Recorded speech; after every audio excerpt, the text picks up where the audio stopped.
Well, good morning. Welcome to Grover Hill Zion United Methodist Church, 204 South Harrison Street here in Grover Hill. We're glad you're viewing. We hope this message will be helpful to you. And of course, you're always welcome to come and join us in our fellowship and worship together with us.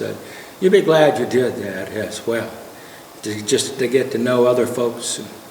Well, last week we talked about trouble in paradise, and now today we're going to continue that, talking about the trouble in paradise. It all happened with the promised son, Jacob and Esau. And I'm going to go over that here in a little bit, so you'll you may be able to refresh your memories about that. It's found in Genesis chapter 27, and the story, of course, might begin a little bit before this. So just to refresh our memories about the promise, when Abraham was along in years, both he and his wife Sarah were well beyond the childbearing years.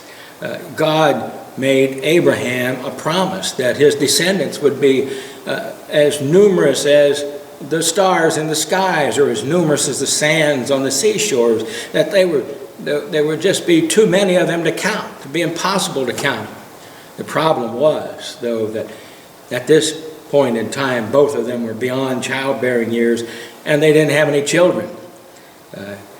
Abraham and his wife, Sarah just kind of laughed when God said, "You're going to have children." Well, when Abraham was 100 years old and his wife Sarah was 90 years old, Sarah had a son. It was a miracle. It was the divine promise from God, the son of the promise, and they called him name Isaac. When Isaac was 40 years old, by this time Abraham was well over 100, as was his wife Sarah. Isaac still was not married, and nor did he have any children. And Abraham's concerned about where is all of his descendants, because Isaac has no children. So there are no descendants. So did God really mean what he said when he promised him that he would have descendants too numerous to count? Well, Abraham decided to take matters in his own hands, and he went out and he looked among his own relatives, in fact, among his own brothers' children. And he found a girl by the name of Rebekah in the land of his fathers. So Rebekah was his brother's granddaughter. And when Rebekah and Isaac saw each other, it was love at first sight. It was a love that had a honeymoon for some 20 years. 20 years later, and they still had no children. And finally, after 20 years, Rebekah became pregnant with twins. And God told her that she had two people inside of her. One people would be strong, and that the older would serve the younger. God made this promise like that, and it was against tradition, because it was always the younger serving the older, and now God's saying the older will serve the younger. The older will be subservient to the younger. Well, that was okay. Things were going well as the boys grew. Everything seemed like it was going well in their lives. And then trouble began in paradise. As the boys grew, the mother and the father each had their favorites among the twins. Isaac loved the oldest, Esau. Esau was a hunter, and he loved the outdoors, and Isaac had developed a taste for wild game, and Esau provided it for him. Rebekah, on the other hand, loved the younger son, Jacob. Jacob, he liked staying in the city. He was a tent dweller, and so he was comfortable there. And so Rebekah, who was always there as well, learned to love Jacob more than Esau. You know, nothing will divide a family any quicker than when parents begin showing favoritisms among their children. I'm sure you've seen that happen. all it does is create bitterness and strife and jealousy and hatred. It's just no good. It'll break up a family. Well, Esau, the oldest, showed contempt for his birthright. It was always the oldest who was guaranteed the birthright. And he did that by selling his birthright to his brother Jacob, thus dishonoring his father. And to add insult to injury, Esau married 2 foreign women, which was forbidden among the Jews, bringing shame upon mother and father. Esau, by doing such a thing, certainly did not bring honor to his mother and his father. Now in the text for today, Isaac is very old, and he's feeling like he's knocking on death's doorstep. And of course he has some of the infirmities of aging, and he's almost blind, and he can just barely move or get around. And before Isaac dies, he wants to bless his eldest son Esau with the family blessing. And Isaac calls Esau, and he tells him to go out and to get some wild game and bring it in for him to eat, and then he will give him the family blessing. So Esau gathered up his tools, and he set out to go out and get some wild game for his father. Rebekah was listening to their conversation. Now, she just didn't happen to be listening. She always listened in because her husband was blind, and she's probably concerned about what he's doing, what he's saying, what he's thinking. So she had this habit of listening to the conversation that he was having with others. And she heard that Isaac then was going to bless Esau. And she devised a plan to trick Isaac into giving the blessing to the youngest son, Jacob. Now, the Apostle Paul writes, listen at this. Think of the deception that's taking place here already. The Apostle Paul writes in 2 Corinthians chapter 11, for such people are false apostles.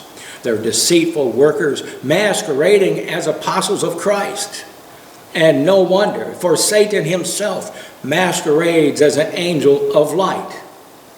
So it is not surprising then if his servants also masquerade as servants of righteousness. That's just exactly what's happening here in this family. And they're all involved in it. Listen to what Rebekah and her son Jacob did. Rebekah told her plan to Jacob. And she told him to go out and to get 2 kid goats, and then she would prepare the meat to taste just like the wild game that Esau would prepare for the way his father Isaac liked it. Then Jacob would serve Isaac the meal prepared by his mother. Now, Jacob doesn't say that he wouldn't do it.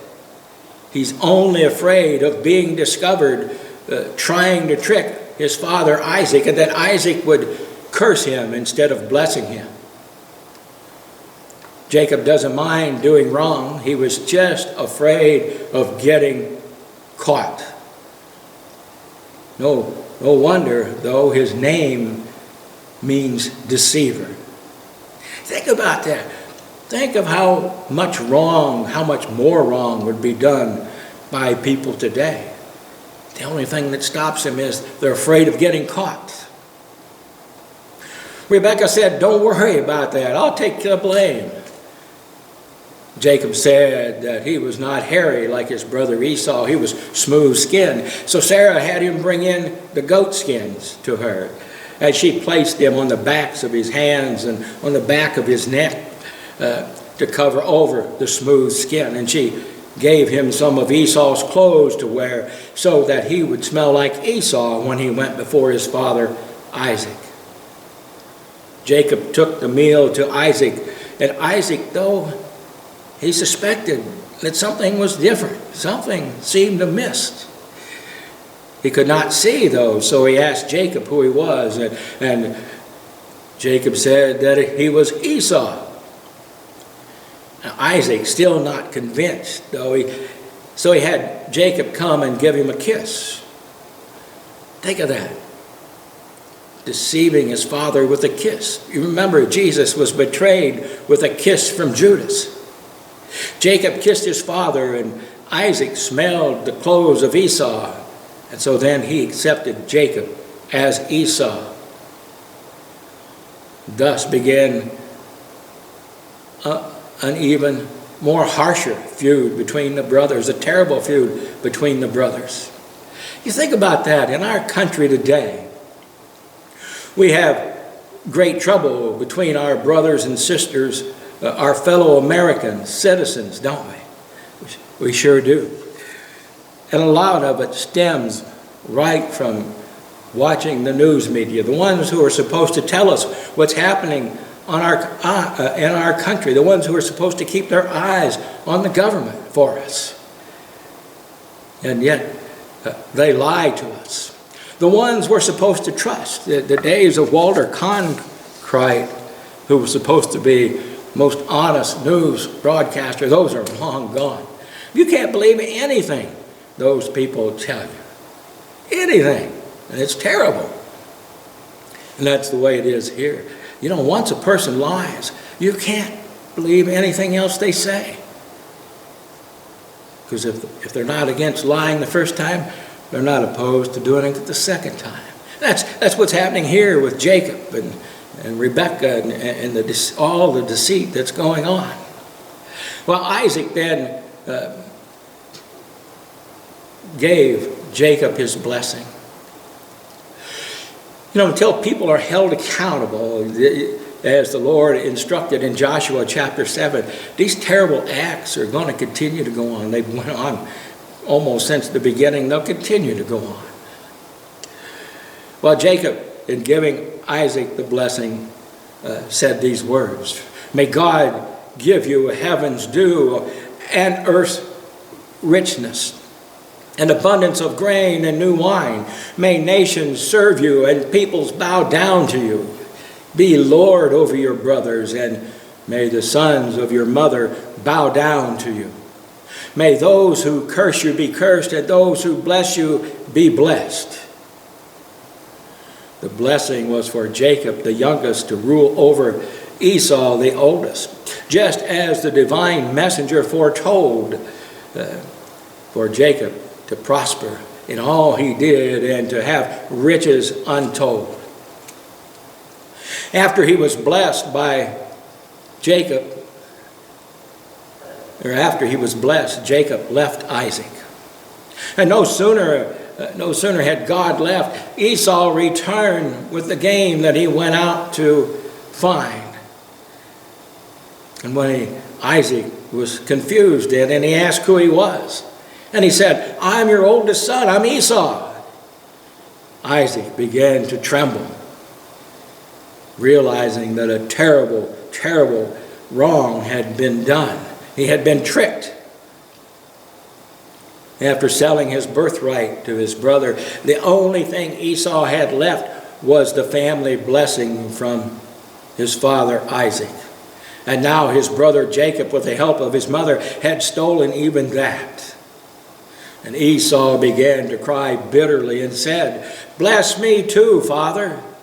And Isaac said, "Your brother came in and deceitfully took your blessing." And Esau said he is rightfully named Jacob, meaning heel clutcher or deceiver. "This is the second time he has taken advantage of me," Esau said. "First he took my birthright, and now my blessing." Well, Jacob didn't really take his birthright. He bought it from him. No matter what the currency he used, he bought it from him. And Esau willingly surrendered it. Can you imagine living in a family like that, though? How dysfunctional. Yet, even in the family of God, Christians do things like that to each other. We become so concerned about the things of this world that we lose sight of the divine. We're so concerned about the temporary that we ignore the eternal. We're so worried about things made with human hands that we can't envision or comprehend things made with divine hands, with godly hands. Because Esau cried, we seem to be feel sorry for him. But don't feel too bad. You see, God had prophesied that the older would indeed serve the younger. And as it turns out, Esau had little use for his birthright. As I said a moment ago, you can remember that he sold his birthright for a bowl of soup. Jacob didn't take it from him, he bought it from him. The divine prophecy was that Jacob would be over Esau. Isaac was trying to go around God's will by secretly giving his blessing to Esau. The family blessing was never done in secret, never. But in the family setting, for all to witness. Isaac didn't tell Jacob or his mother, Rebekah, that he was going to give his blessing to Esau. You know, when you look at it, it gets right down to it, I think that they were all deceivers and liars. Wow, what a way to live, huh? Yet, in spite of their infallibilities, in spite of their penchant to sin, God used imperfect people. He used imperfect people to carry out his will and purpose here on earth. Jacob, not Esau, was in the lineage of Jesus Christ. God blessed Jacob in many ways, even though Jacob did a lot of wrong things. God still forgave him. Jacob became the father of the nation of Israel. On the night Jacob wrestled with God all night, he had a dream of a stairway descending from heaven and resting upon the earth, with angels going to and fro, up and down the stairs. And after wrestling with God all night, God then changed Jacob's name to Israel, because he had indeed wrestled with God all night. Rebekah then overheard Esau say that when Isaac died, that he was going to kill his brother Jacob. Rebekah told Jacob to leave and to go live with her brother Laban until Esau's anger had left him. So Jacob left. And Rebekah never saw her beloved son Jacob again. Sin has a price. And sometimes it's very painful, a very painful price to pay to go against God's will. Sometimes it's very painful even to follow God's will. Isaac thought that he could circumvent God's will, but if God wants something to happen, it will happen. If you won't do it, he'll find somebody else. When I read this story, I see ordinary people like you and me being used by God in spite of ourselves and receiving God's blessings. Not because we deserve it, but because of the grace of God who loves you and me, his creation. So much so that he made you in his image and likeness, and he would rather die than live without you. Amen. Well, have a great and blessed week.